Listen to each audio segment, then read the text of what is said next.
Hi friends, welcome back to BNB talks. നമ്മൾ നോക്കാൻ പോകുന്നത് ദ ലെജൻഡ് ഷെൻലി എന്ന് പറയുന്ന സീരീസിൻ്റെ രണ്ടാമത്തെ എപ്പിസോഡാണ്.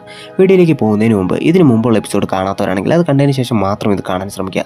പറ്റി താമസിപ്പിക്കാതെ വീഡിയോയിലേക്ക് പോകാം. ഹീറോയിനെ കൊണ്ട് അവൻ്റെ വീട്ടിലേക്ക് വന്നിരിക്കുകയാണ്. അവളുടെ മേത്തൊക്കെ മുറിവ് പറ്റിയതുകൊണ്ട് തന്നെ ഹെർബൽസ് ഒക്കെ ഇട്ട് വെച്ചിരിക്കുന്ന വെള്ളത്തിലേക്ക് അവളെ ഇടുകയാണ്. നീ എന്ത് ചെയ്യുന്നത്? നിന്റെ മേത്ത് മുത്ത് വഴുക്കല്ലേ, ഞാൻ നിന്നെ കുളിപ്പിക്കാമെന്നും പറഞ്ഞ് അവളെ കുളിപ്പിക്കാൻ വേണ്ടി ശ്രമിക്കുകയാണ്. ഹീറോയിൻ വേണമെന്ന് വെച്ച് തന്നെ അതിനകത്തുണ്ടായിരുന്ന ഹെർബൽസ് ഒക്കെ പുറത്തേക്ക് കളയ്ക്കുകയാണ്. ഇങ്ങനെ ഹെർബൽസ് ഒക്കെ ഡാമേജ് ആക്കിയാൽ ഇത് വിൽക്കാൻ പറ്റില്ലെന്ന് പറയുമ്പോൾ, അപ്പോൾ നീ ഹെർബൽസ് ആണോ വിൽക്കുന്നത്? അതെ, പിന്നെ നീ എന്താ വിചാരിച്ചത്? ഒന്നുമില്ലെന്നും പറഞ്ഞ് ഹീറോയിൻ അവൻ്റെ ഒരു കള്ള നോട്ടം നോക്കുകയാണ്. എന്തായാലും ഹീറോ അവളെ എടുത്ത് അവളുടെ കാലൊക്കെ വൃത്തിയാക്കി കൊടുക്കുകയാണ്. ഹീറോയിന് വിക്ലി എടുക്കുന്നതെന്നും പറഞ്ഞ് ചിരിക്കാൻ തുടങ്ങുകയാണ്. അവർ രണ്ടുപേരും നല്ല ക്ലോസ് ആയിട്ട് വരുന്നത് കൊണ്ട് തന്നെ ഹീറോയിൻ അവൻ്റെ മുഖത്ത് നോക്കിയിട്ട് അവനെ കാണാൻ നല്ല ഭംഗിയുണ്ടല്ലോ എന്നും പറഞ്ഞ് അവൻ്റെ മുഖത്തൊരു കൊത്തു കൊടുക്കുകയാണ്. ഹീറോയിൻ നല്ല ദേഷ്യത്തില്ല. അവൻ്റെ ഉണ്ടായിരുന്ന വെള്ളമൊക്കെ അവിടെ മേത്തേക്ക് ഒഴിക്കുകയാണ്. ഹീറോയിൻ പെട്ടെന്ന് അവിടെ ഉണ്ടായിരുന്ന മരത്തിലേക്ക് പറന്നു കയറുകയാണ്. ഈ ഗാർഡൻ ആണെന്ന് തോന്നുന്നു എനിക്ക് ശക്തി തരുന്നത്. ഞാനിപ്പോൾ വളരെയധികം വീക്കാണ്. പുറത്തേക്ക് പോയാൽ എനിക്ക് കൂടുതൽ അപകടമല്ല. എന്നാൽ ഞാൻ ഇവിടെ തന്നെ നിന്നാലോ എന്നവളിങ്ങനെ ചിന്തിക്കുമ്പോൾ ഹീറോ അത് കണ്ടിട്ട് നീ എന്ത് ആലോചിച്ചുകൊണ്ടിരിക്കുന്നതെന്ന് ചോദിക്കുകയാണ്. എന്നാൽ ഹീറോയിൻ അതൊന്നുമില്ല, നീ എനിക്ക് എത്രയും പെട്ടെന്ന് തിന്നാൻ വല്ല ഉണ്ടായിക്കൊണ്ട് തരാൻ പറഞ്ഞ് ഹീറോ അവിടെ ഒന്ന് പറഞ്ഞു കൊടുക്കുകയാണ്. ഹീറോയും എപ്പോഴും ഉള്ളതുപോലെ അവൾക്ക് വേണ്ടി കഴിക്കാൻ ഉണ്ടാക്കുകയാണ്. ഇതൊക്കെ നന്നായിട്ടുണ്ട്, എന്നാൽ ചിക്കനും മട്ടനും ഒന്നും ഇല്ലാതെ ഇത് കുറേ ദിവസത്തേക്ക് എനിക്ക് കഴിക്കാൻ സാധിക്കില്ല. ചിക്കനും മട്ടനും ഒക്കെ മേടിക്കണമെന്ന് പറയുമ്പോൾ അതിനുള്ള കാശൊന്നും എൻ്റെ ഇല്ല. നീ ഹെർബൽസ് ഒക്കെ വിൽക്കുന്നതല്ലേ, അപ്പോൾ നല്ല കാശ് കിട്ടുമല്ലോ, അതിന് മേടിച്ചാൽ മതി എന്ന് പറയുമ്പോൾ, ഹെർബൽസ് ഞാൻ അങ്ങനെ വിൽക്കാറൊന്നുമില്ല, എന്തെങ്കിലും മെഡിസിൻസ് കിട്ടിയാൽ അതിന് പകരം എക്സ്ചേഞ്ച് ചെയ്യാറാണ് പതിവ്. അത് കേട്ട ഹീറോയിന് ചെറുതായിട്ടൊന്ന് വിഷമമാവുകയാണ്. ഇവൻ എനിക്ക് വേണ്ടി എന്തൊക്കെയാണ് ചെയ്യുന്നത്? ഇവൻ നല്ല കെയറിങ് ആണല്ലോ, എന്നാൽ ഇവന് പകരമായി എനിക്കൊന്നും ചെയ്യാൻ സാധിക്കുന്നില്ലല്ലോ. എൻ്റെ ശക്തി ഉണ്ടായിരുന്നെങ്കിൽ ഇവനെ എന്തെങ്കിലും മെഡിസിൻ ഉണ്ടാക്കി സഹായിക്കായിരുന്നു. എന്നാൽ എനിക്ക് ശക്തിയുമില്ല. ഇവനെ കുറച്ച് പണക്കാരനാക്കാമെന്നും പറഞ്ഞ് ഹീറോയിൻ അവിടെ ഉണ്ടായിരുന്ന ഒരു കല്ല് സ്വർണ്ണമാക്കി മാറ്റുകയാണ്. അവളെ കൊണ്ട് ഇത് സ്വർണ്ണമാക്കി മാറ്റാനൊക്കെ സാധിക്കുന്നുണ്ട്, എന്നാൽ അത് കുറച്ച് നേരത്തേക്ക് മാത്രമാണ്. എന്നെ കൊണ്ട് ഇത് സാധിക്കുമെന്നും പറഞ്ഞ് ഹീറോയിൻ മൂണിൽ നിന്നൊക്കെ ശക്തി അബ്സോർവ് ചെയ്ത് അവളത് ശ്രമിക്കുകയാണ്. പിന്നെ ശ്രമിക്കുന്നുണ്ട്, എന്നാൽ അത് സ്വർണ്ണമാക്കി മാറ്റാൻ മാത്രം അവളെ കൊണ്ട് കഴിയുന്നില്ല. ഇതെല്ലാം ഹീറോയിൻ കാണുന്നുണ്ട്. ഹീറോ അതൊക്കെ നോക്കി ചിരിച്ചുകൊണ്ടിരിക്കുകയാണ്. ഹീറോ അവൻ്റെ കയ്യിലുള്ള അവസാനത്തെ സേവിങ്സും ഹീറോയിന് വേണ്ടി പുറത്തേക്ക് എടുക്കുകയാണ്. അങ്ങനെ പിറ്റേ ദിവസം നോക്കിയിട്ട് അവൻ മാർക്കറ്റിലേക്ക് പോകുമ്പോൾ ഹീറോയിൻ ഇത് കാണുന്നുണ്ട്. നീ എവിടേക്കായി ഹെർബൽ എടുക്കാതെ വെറും കൈയോടെ പോകുന്നത്?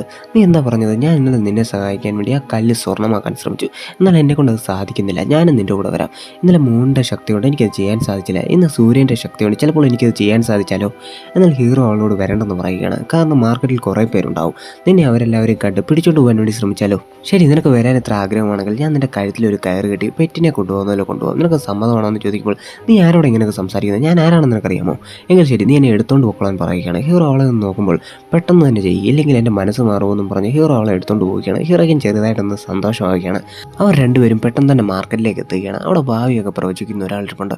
10 രൂപ തന്നാൽ മതി, നിങ്ങളുടെ ജീവിതത്തിൽ എന്തൊക്കെയാണ് നടക്കാൻ പോകുന്നതെന്ന് ഞാൻ പറയാം. ദൈവം തിരഞ്ഞെടുത്തിരിക്കുന്നത് നിങ്ങളെയാണ്, എത്രയും പെട്ടെന്ന് എൻ്റെ അടുത്തേക്ക് വരൂ. ഇതെല്ലാം ഹീറോയോടാണ് പറഞ്ഞതെന്ന് കരുതിയാൽ അല്ല, ഹീറോയുടെ ഫ്രണ്ടിലുള്ള ഒരാളോടാണ്. അയാളും അയാളുടെ അടുത്തേക്ക് ചെല്ലുകയാണ്. ഞാൻ പാലസിലേക്കുള്ള ജോലിക്കുള്ള എക്സാം എഴുതിയിരിക്കുകയാണ്, എനിക്ക് ആ ജോലി കിട്ടുമെന്ന് ചോദിക്കുമ്പോൾ, നിങ്ങൾക്ക് കുറച്ച് കഷ്ടകാലമാണ്, നിങ്ങൾ നന്നായിട്ട് പഠിച്ചിട്ട് എക്സാം എഴുതിയിട്ടുണ്ടെങ്കിലും നിങ്ങൾക്ക് ജോലി കിട്ടാൻ ചാൻസ് കുറവാണ്. എല്ലാവരും പറയുന്നത് ജോലി കിട്ടി പെണ്ണ് കെട്ടണമെന്നാണ്, എന്നാൽ നിങ്ങൾ ആദ്യം പെണ്ണ് കെട്ടി നോക്കൂ, നിങ്ങളുടെ ജീവിതം ശരിയാവുമെന്നൊക്കെ അയാൾക്ക് വായി തോന്നിയതൊക്കെ പറഞ്ഞുകൊണ്ടിരിക്കുകയാണ്. ഒരു 10 കോയിനൂടെ തന്നാൽ നിങ്ങൾക്ക് ചേരുന്ന പെണ്ണ് എവിടെയാണെന്ന് വരെ ഞാൻ പറയാം. ഇത് കേട്ട ഹീറോ എത്രയും പെട്ടെന്ന് നിങ്ങളുടെ വീട്ടിലേക്ക് ചെല്ലണം, നിങ്ങളുടെ വീടിന് തീ പിടിക്കാൻ പോവുകയാണ്. നിങ്ങളിപ്പോൾ വീട്ടിലേക്ക് എത്തിയില്ലെങ്കിൽ പിന്നെ ഇതോർത്ത് ദുഃഖിക്കുമെന്ന് പറയുമ്പോൾ അയാൾക്കൊന്നും തന്നെ മനസ്സിലാവുന്നില്ല. അതിന് നീ ആരാ? നിങ്ങൾ രണ്ടുപേരോട് ഒത്തുചേർന്ന് എൻ്റെ കയ്യിൽ നിന്ന് കാശ് തട്ടിയെടുക്കാനുള്ള തട്ടിപ്പാണോ? അതൊരിക്കലും നടക്കാൻ പോകുന്നില്ല. നിങ്ങൾ എന്നെ ഒന്ന് വിശ്വസിക്കുക, ഞാൻ വൈകുന്നേരം വരെ ഇവിടെ കാണും. ഞാൻ പറയുന്നത് കള്ളമാണെങ്കിൽ നിങ്ങൾക്ക് എന്നെ എന്ത് വേണമെങ്കിലും ചെയ്യാമെന്ന് പറയുമ്പോൾ അയാളും അത് വിശ്വസിച്ച് അവിടെ നിന്ന് പോവുകയാണ്. ഇത് കണ്ട ഹീറോയിൻ, നീ എന്തിനാ അയാളോട് കള്ളം പറഞ്ഞത്? ആ സത്യമെന്ന് പറയുമ്പോൾ അയാൾ ഇവിടേക്ക് തന്നെ തിരിച്ചു വരില്ലേ? കസ്റ്റമർ പോയതുകൊണ്ട് തന്നെ കടക്കാരൻ ഹീറോയോട് ദേഷ്യപ്പെടുകയാണ്. നീ എനിക്കെതിരായിട്ട് ബിസിനസ് തുടങ്ങാൻ പോവുകയാണോ? നീ പറഞ്ഞതൊന്നും ഒരിക്കലും നടക്കാൻ പോകുന്നില്ല, ആരും നിന്നെ വിശ്വസിക്കാനും പോകുന്നില്ല. ശരി, ഞാൻ പറഞ്ഞത് നടന്നാൽ നിങ്ങൾ എനിക്ക് 10 കോയിൻ തരണം. ശരി, ഞാൻ സമ്മതിച്ചു. എന്നാൽ നീ പറഞ്ഞത് നടന്നില്ലെങ്കിൽ നിന്റെ കയ്യിലുള്ള ആ കോഴി എനിക്ക് തരണം. ഇത് കേട്ട ഹീറോയിൻ, ആരെ വെച്ചടാ പന്തയം വെക്കുന്നതെന്ന് ചോദിച്ചു ഹീറോയിൻ അവനെ ആക്രമിക്കാൻ വേണ്ടി ചെല്ലുകയാണ്. നീ പേടിക്കണ്ട, ആരും നിന്നെ ആക്രമിക്കാൻ പോകുന്നില്ല, ഞാൻ ഉള്ളോളം വരെ ഞാൻ നിന്നെ സംരക്ഷിച്ചോളാം എന്ന് പറയുകയാണ്. ഇത് കേട്ട ഹീറോയിൻ, ഇവരൊരു മോട്ടലാണ്, ഇവൻ എന്നെ സംരക്ഷിക്കാമെന്ന് വളരെയധികം വിചിത്രമായിട്ടുണ്ടല്ലോ എന്നവളിങ്ങനെ ചിന്തിക്കുകയാണ്. സമയം പോയിക്കൊണ്ടിരിക്കുകയാണ്. അതേസമയം അവിടെ ഒരാൾ കഥ പറയാൻ തുടങ്ങുകയാണ്.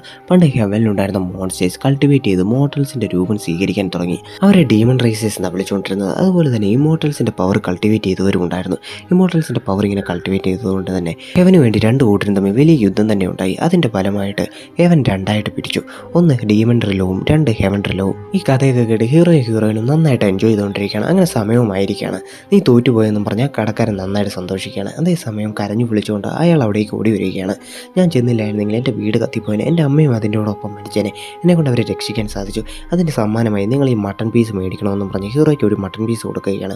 ഒരു കയ്യിൽ മട്ടൺ പീസും മറ്റേ കയ്യിൽ പൈസയുമായി ഹീറോ നല്ല സ്റ്റൈലായിട്ട് അവിടെ നിന്ന് നടന്നു പോവുകയാണ്. വീട്ടിൽ വന്നതിന് ശേഷം ഹീറോയിനും അവനോട് ചോദിക്കുകയാണ്, നിനക്ക് ഫ്യൂച്ചർ കാണാൻ സാധിക്കുമോ? ഫ്യൂച്ചർ പ്രിഡിക്റ്റ് ചെയ്യാൻ സാധിക്കുമോ? ഹീറോയും പറ്റുമെന്ന് പറയുകയാണ്. എന്നാൽ ഫ്യൂച്ചർ മാറ്റുന്നത് എതിരാണെന്ന് പറയുമ്പോൾ അതെനിക്കറിയാം, അതിനുവേണ്ടിയാണ് ഞാൻ ഈ മെഡിസിൻ എന്നും കഴിക്കുന്നത്. എന്താണ് ഹെവൻ്റെ കാര്യം അറിയാമെന്നോ, ഹെവൻ്റെ സീക്രട്ടൊക്കെ ഇവൻ അറിയാമെന്നോ, ഇവൻ ആരായിരിക്കുമെന്ന് ഹീറോയിൻ ഇങ്ങനെ ചിന്തിക്കുകയാണ്. ഹീറോ ആരാണെന്ന് അറിയണമെന്ന് ഹീറോയിൻ ഇങ്ങനെ ക്യൂരിയോസിറ്റി കൂടി വരികയാണ്. എങ്കിൽ നിനക്ക് ഫ്യൂച്ചർ പ്രഡിക്റ്റ് ചെയ്യുന്നത് ഒരു ബിസിനസ് ആയിക്കൂടെ, നിനക്ക് അതുകൊണ്ട് കുറേ കാശ് സമ്പാദിക്കാമല്ലോ. എനിക്ക് അതൊന്നും വേണ്ട, എനിക്ക് ഇങ്ങനെയൊക്കെ ജീവിച്ചു പോയാൽ മതി എന്ന് പറയുമ്പോൾ ഒരു സ്ത്രീ പെട്ടെന്ന് ഹീറോ അടുത്തേക്ക് കരഞ്ഞുകൊണ്ട് ഓടി വരികയാണ്. നിങ്ങൾക്കല്ലേ ഫ്യൂച്ചർ കാണാൻ സാധിക്കുന്നത്, എന്നെ ഒന്ന് സഹായിക്കണം, എൻ്റെ ഹസ്ബൻഡിനെ കാണാനില്ല, നിങ്ങളുടെ ശക്തി ഉപയോഗിച്ച് അദ്ദേഹത്തെ ഒന്ന് കണ്ടുപിടിച്ച് തരണമെന്നും പറഞ്ഞ് അവർ കരയാൻ തുടങ്ങുകയാണ്. ആ സ്ത്രീയെ അവിടെ നിന്ന് കൊണ്ടുപോകാൻ വേണ്ടി മറ്റൊരാളും വന്നിട്ടുണ്ട്. നീ ഒന്നും മിണ്ടാതിരിക്കും, നമുക്ക് ഇവിടെ ഒന്ന് പോകാമെന്നും പറഞ്ഞ് അവരെ വലിച്ചുകൊണ്ട് അവിടെ ഒന്ന് പോവുകയാണ്. ഇതെല്ലാം ഹീറോയും കാണുന്നുണ്ട്. അടുത്ത സീനിൽ പാസ്റ്റിൽ അവർ രണ്ടുപേരും തമ്മിലുള്ള പ്രണയമാണ് കാണിക്കുന്നത്. അവരുടെ ഹസ്ബൻഡ് വാറിന് പോയതും അവിടെ വലിയ യുദ്ധം തന്നെ ഉണ്ടായതും അവരുടെ കുറേ ശവശരീരങ്ങൾ വീണതെല്ലാം ഹീറോയ്ക്ക് കാണാൻ സാധിക്കുകയാണ്. ഹീറോയിനും വാറിന് പോയ ഒരാൾ മരണപ്പെട്ടാൽ അയാളുടെ ശരീരം പോലും അവരുടെ കുടുംബത്തിന് കിട്ടില്ല, കാരണം അത്രയും വലിയ യുദ്ധമാണത്. ഹീറോ അവരെ സഹായിക്കാൻ സാധിക്കില്ലെന്ന് പറയുകയാണ്. അവരെ അവിടെ നിന്ന് പിടിച്ചുകൊണ്ട് പോവുകയാണ്. ഇത് കണ്ട ഹീറോയിന് വിഷമമാകുന്നുണ്ട്. ഹീറോയും അവിടെ നിന്ന് എണ്ണിട്ട് പോവുകയാണ്. ഇവനെന്താ ഇങ്ങനെ ചെയ്തത്? ഒരു മട്ടൺ പീസിന് വേണ്ടി ആ സ്ത്രീയുടെ ജീവൻ രക്ഷിച്ചവനാണ് ഇവൻ. എന്നാൽ ഇവനെന്താണ് ആ സ്ത്രീയെ മാത്രം സഹായിക്കുന്നത്? ഇവൻ എന്താണ് ഇങ്ങനെ ചെയ്യുന്നതെന്ന് ഹീറോയിൻ ആലോചിക്കുകയാണ്. അങ്ങനെ രാത്രി കഴിയുകയാണ്. ഹീറോയിൻ ആ സ്ത്രീയുടെ വിഷമം കണ്ട് സഹിക്കാനാവാതെ അവരുടെ അടുത്തേക്ക് പോവുകയാണ്. ഇത് ഹീറോയും കാണുന്നുണ്ട്. ഒരല്പം നേരം പോലും ഇവളെ കൊണ്ട് ചുമ്മാതിരിക്കാൻ സാധിക്കില്ല എന്നും പറഞ്ഞ് ഹീറോയും അവളുടെ പുറകെ ചെല്ലുകയാണ്. ഹീറോയിൻ അവരുടെ വീട്ടിലേക്ക് എത്തിയിരിക്കുകയാണ്. ആ സ്ത്രീയുടെ സഹോദരൻ അവിടെ നിന്ന് ജോലിക്ക് വേണ്ടി പോയിരിക്കുകയാണ്. ആ സ്ത്രീ വീടിനുള്ളിൽ അവരുടെ ഹസ്ബൻഡ് മരണപ്പെട്ടെങ്കിലും അദ്ദേഹത്തിന് വേണ്ടിയുള്ള ഡ്രസ്സൊക്കെ ഉണ്ടാക്കുകയാണ്. അവളുടെ ഹസ്ബൻഡ് മരണപ്പെട്ടതുകൊണ്ട് തന്നെ അദ്ദേഹത്തിൻ്റെ ആത്മാവ് അവളുടെ പുറകിലായി നിൽക്കുന്നതായി കാണിക്കുകയാണ്. അവർ രണ്ടുപേരും തമ്മിൽ ഒരുമിച്ചുണ്ടായിരുന്ന നിമിഷങ്ങളൊക്കെ അദ്ദേഹം ഇങ്ങനെ ആലോചിച്ച് നോക്കുകയാണ്. അതേസമയം ഹീറോയിന് തുമ്മൽ വരികയാണ്. അവൾ തുമ്മുമ്പോഴത്തേക്ക് ആ ആത്മാവ് ഹീറോയിനെ ആക്രമിക്കാൻ വേണ്ടി ചെല്ലുകയാണ്. ഹീറോയിൻ അവിടെ നിന്ന് രക്ഷപ്പെടാൻ വേണ്ടി ശ്രമിക്കുന്നുണ്ടെങ്കിലും ആ ആത്മാവിൻ്റെ ശക്തിയുടെ മുന്നിൽ അവൾക്ക് പിടിച്ചു നിൽക്കാൻ സാധിക്കുന്നില്ല. ഹീറോയിൻ അവസാനം അവളുടെ മുന്നിലായി പെട്ടുപോവുകയാണ്. ഹീറോയിൻ ഒന്നും തന്നെ ചെയ്യാൻ സാധിക്കുന്നില്ല. ഹീറോയിനെ കൊല്ലാൻ വേണ്ടി അവൻ വരുമ്പോൾ ഞാൻ പറയുന്നതൊക്കെ ഞാൻ നിന്റെ വൈഫിനെ സഹായിക്കാൻ വേണ്ടി വന്നതാണ്. ശബ്ദമൊക്കെ കേട്ട് അവൻ്റെ വൈഫും പുറത്തേക്ക് വരികയാണ്. അവളിങ്ങനെ ആ ഹീറോയിനെ നോക്കിക്കൊണ്ട് നിൽക്കുമ്പോൾ പെട്ടെന്ന് ഹീറോയും അവിടേക്ക് വരികയാണ്. ഹീറോയിൻ അവനെന്തോ ചെയ്യാൻ ശ്രമിക്കുകയാണെന്ന് കരുതി അവിടെ തലക്കിട്ടൊരു കട്ട എടുത്തെറിയുകയാണ്. അവിടെ ബോധം പോയിരിക്കുകയാണ്. ആ ആത്മാവ് അത് കണ്ടിട്ട് ഹീറോയെ ആക്രമിക്കാൻ വേണ്ടി വരികയാണ്. ഹീറോയിൻ ജസ്റ്റ് മിസ്സിനെ അവിടെ വന്ന് ഹീറോയെ രക്ഷിക്കുകയാണ്. നീ അവനെ ദേഷ്യം പിടിപ്പിച്ചിരിക്കുകയാണ്. ആരെയാണെന്ന് ചോദിക്കുമ്പോൾ നീ ഒരു മോട്ടലാണെന്നുള്ള കാര്യം ഞാൻ ഇടയ്ക്കിടയ്ക്ക് മറന്നു പോവുകയാണ്, നിനക്ക് അവനെ കാണാൻ സാധിക്കില്ലല്ലേ. ഹീറോയിൻ ഹീറോയെ രക്ഷിക്കാൻ വേണ്ടി അവനുമായി യുദ്ധം ചെയ്യുകയാണ്. എന്നാൽ അവൻ വളരെയധികം ശക്തിശാലി ആയതുകൊണ്ട് തന്നെ ഹീറോയിനെ കൊണ്ട് പിടിച്ചു നിൽക്കാൻ സാധിക്കുന്നില്ല. എനിക്ക് ഇവനെ കൺട്രോൾ ചെയ്യാൻ സാധിക്കുന്നില്ല, ഇവനുമായി യുദ്ധം ചെയ്യാൻ സാധിക്കുന്നില്ല. പെട്ടെന്ന് തന്നെ ഹീറോ കല്ലൊക്കെ ഉപയോഗിച്ച് എന്തോ ഒന്ന് ചെയ്യുകയാണ്. നീ പെട്ടെന്ന് ഇവിടേക്ക് വരാൻ പറഞ്ഞ് ഹീറോയിനെ വിളിക്കുകയാണ്. ഹീറോയിനും അവിടേക്ക് എത്തുമ്പോൾ അവളുടെ ശക്തി പൂർണ്ണമായി അവൾക്ക് തിരിച്ചു കിട്ടുകയാണ്. എത്രയും പെട്ടെന്ന് ഡ്രസ്സ് എന്ന് പറയുമ്പോൾ ഹീറോയും അവൾക്ക് ഡ്രസ്സ് കൊടുക്കുകയാണ്. പെട്ടെന്ന് അവളുടെ ഹ്യൂമൻ ഫോമിലേക്ക് വരികയാണ്. ഹീറോയിൻ ഇപ്പോൾ കൂടുതൽ ശക്തിശാലിയായിരിക്കുകയാണ്. ഹീറോയിൻ്റെ രൂപം കണ്ട് ഹീറോ വാ വിളിച്ച് നിൽക്കുകയാണ്. അതേസമയം ആ ആത്മാവ് ഹീറോയെ ആക്രമിക്കാൻ വേണ്ടി വരുമ്പോൾ ഹീറോയിൻ അതിനിടയിൽ കയറി ഹീറോയെ രക്ഷിക്കുകയാണ്. ആ ആത്മാവിനെ തിരിച്ച് ആക്രമിച്ച് ഞാൻ പറയുന്നത് കേൾക്ക്, നിനക്ക് നിൻ്റെ വൈഫിൻ്റെ കൂടെ ചേരണമെങ്കിൽ ഞാൻ പറയുന്നത് കേൾക്കണം. നിങ്ങൾ സത്യമാണോ പറയുന്നത്? എനിക്കിനി അത് സാധിക്കുമോ? ഹീറോയെ ഒന്ന് നോക്കിയിട്ട് നീ എന്നെ സഹായിക്കുമെന്ന് ചോദിക്കുകയാണ്. ഹീറോയും സഹായിക്കാമെന്ന് പറയുകയാണ്. ഹീറോ അടുത്ത സെക്കൻഡ് തന്നെ അവിടെ ഒരു ഫോർമേഷൻ റെഡിയാക്കുകയാണ്. ഹീറോയിൻ ആ സ്ത്രീയുടെ അടുത്തേക്ക് ചെന്ന് അവരെ ഉണർത്തുകയാണ്. നിങ്ങളുടെ ഹസ്ബൻഡിനെ കാണണോ? അവിടേക്ക് നോക്കാൻ പറയുകയാണ്. ആ ആത്മാവ് ആ ഫോർമേഷനകത്തേക്ക് വരുമ്പോൾ അവരുടെ രൂപം കാണാൻ സാധിക്കുകയാണ്. ആ സ്ത്രീയും കരഞ്ഞുകൊണ്ട് അദ്ദേഹത്തിൻ്റെ അടുത്തേക്ക് ചെല്ലുകയാണ്. നിങ്ങൾ എനിക്ക് കാണാൻ സാധിക്കുന്നുണ്ടെന്ന് പറഞ്ഞ് അദ്ദേഹത്തെ തൊടാൻ ശ്രമിക്കുകയാണ്. അങ്ങനെ അവർ പഴയ രൂപത്തിലേക്ക് വരികയാണ്. ഇത് കണ്ട ഹീറോയും വളരെയധികം സന്തോഷമാകുന്നുണ്ട്. അവർ രണ്ടുപേരും അവരുടെ യങ് ഏജിലേക്ക് പോയി സന്തോഷത്തോടെ അവർ രണ്ടുപേരും കെട്ടിപ്പിടിച്ച് കിസ് ചെയ്യുകയാണ്. ഇത് കണ്ട ഹീറോയിൻ ശരിക്കും ഈ ഫോർമേഷൻ വളരെയധികം പവർഫുള്ളാണ്, എന്നാൽ ഇത് കുറച്ച് നേരത്തേക്ക് ഉണ്ടാകുമെന്ന് ഹീറോ പറയുകയാണ്. എന്തെങ്കിലും പറയാനുണ്ടെങ്കിൽ പെട്ടെന്ന് തന്നെ പറയണം, ഈ ഫോർമേഷൻ ഉടനെ തന്നെ ഇല്ലാതാവും. ഹീറോയിൻ ഇത് കേട്ടിട്ട് ആ സ്ത്രീയെ കണ്ടപ്പോൾ തന്നെ എനിക്ക് എന്തോ ഒന്ന് ഫീൽ ചെയ്തതാണ്, അതുകൊണ്ടാണ് ഞാൻ അവരെ ഫോളോ ചെയ്ത് ഇവിടേക്ക് വന്നത്. ആ ആത്മാവ് അവരെ സംരക്ഷിക്കണമെന്ന് പറഞ്ഞ് കുറേ വർഷങ്ങളായി അവരുടെ കൂടെ തന്നെയുണ്ട്. എന്നാൽ ഇങ്ങനെ അവർ കൂടെ നിൽക്കുന്നത് കൊണ്ട് തന്നെ ആ സ്ത്രീയുടെ ജീവനാണ് ആപത്ത്, അവരുടെ ലൈഫ് തന്നെ കുറഞ്ഞേക്കാം. നമുക്ക് ഉടനെ തന്നെ ആ ആത്മാവിനെ ഇവിടെ ഒന്ന് പറഞ്ഞയച്ചേ പറ്റൂ. ഹീറോ ഇത് കേട്ടിട്ട് നമുക്കിത് അവരോട് പറയാം, അവരെന്താണെന്ന് വെച്ചാൽ തീരുമാനിക്കട്ടെ. ഹീറോയിനും അതിന് സമ്മതിക്കുകയാണ്. എന്നാൽ ഹീറോയിൻ അവരെ ഡിസ്റ്റർബ് ചെയ്യാൻ താല്പര്യമില്ല. നീ എന്താ അവർക്ക് കുറച്ച് സമയം കൂടെ കൊടുക്കണമെന്ന് ആഗ്രഹിക്കുന്നുണ്ടോ? എന്നാൽ നമ്മുടെ അടുത്ത് സമയം ഒരുപാടൊന്നുമില്ല. ഞാൻ മനസ്സിൽ ചിന്തിച്ചത് ഇവനെങ്ങനെ കൃത്യമായിട്ട് പറയുന്നു എന്ന് ഹീറോയിൻ ചിന്തിച്ച് അവനെ തന്നെ ആശ്ചര്യത്തോടെ നോക്കിക്കൊണ്ട് നിൽക്കുന്നതെന്ന് കാണിച്ചുകൊണ്ട് ഈ എപ്പിസോഡ് അവസാനിക്കുകയാണ്. വീഡിയോ ഇഷ്ടപ്പെട്ട ലൈക്ക് ചെയ്യുക, ഞങ്ങളുടെ ചാനൽ ഇതുവരെ സബ്സ്ക്രൈബ് ചെയ്യാത്തവരാണെങ്കിൽ സബ്സ്ക്രൈബ് ചെയ്ത് സപ്പോർട്ട് ചെയ്യുക. വീഡിയോയ്ക്ക് എന്തെങ്കിലും പോരായ്മ ഉണ്ടെങ്കിൽ കമൻറ്റ് ചെയ്തറിയിക്കാൻ മറക്കരുത്. നമ്മുടെ ചാനൽ കുറേ നാളായാലും വീഡിയോ ഇട്ടിട്ട്, അതുകൊണ്ട് തന്നെ നിങ്ങളുടെ സപ്പോർട്ട് ഉണ്ടെങ്കിൽ മുന്നോട്ട് പോകാൻ സാധിക്കൂ. അടുത്ത വീഡിയോയുമായി കാണുന്ന വരെ ബൈ ഫ്രണ്ട്സ്.